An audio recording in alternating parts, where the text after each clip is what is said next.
If you own an iPhone 6, 6S, iPhone SE, or iPhone 7, you can take it to an Apple store and get a battery replacement. Here's why you want to do that. You might have seen reports recently that Apple was slowing down its older iPhones, and it was doing this in an effort to preserve battery life, but at the cost of performance. So if you noticed that your phone felt sluggish, that was why.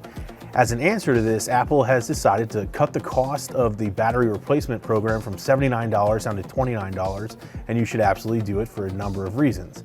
First, you've got a new battery now, which means that if you had an older battery, maybe a couple years old, an iPhone 6, it probably was only storing up to 80% of its natural battery life. Now you get longer battery life out of it.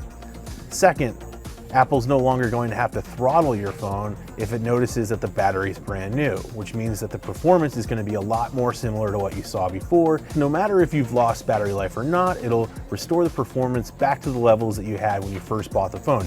And the third reason you should buy a new battery, it's cheaper than ever before. At $29, you save 50 bucks instead of paying the full $79 price. And Apple confirmed that it'll do this for all iPhones. It doesn't have to pass a test. Now, there's another side to the story too. You don't necessarily have to go to the Apple store to replace your battery. If the performance seems fine, like it hasn't dropped off or your battery life is still good, then you don't really need a new battery. It's really for folks who have seen their phones throttled, whether in the background things start to feel slow, like apps are sluggish and you really notice it, or if you notice that your battery life is a lot worse than it used to be. Doing this will fix that. So if you have any inclination that your phone feels slower, the battery life isn't as good, take it to an Apple store and get a replacement now.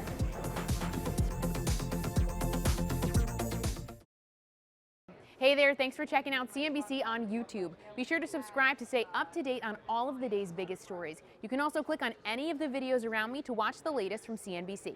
Thanks for watching.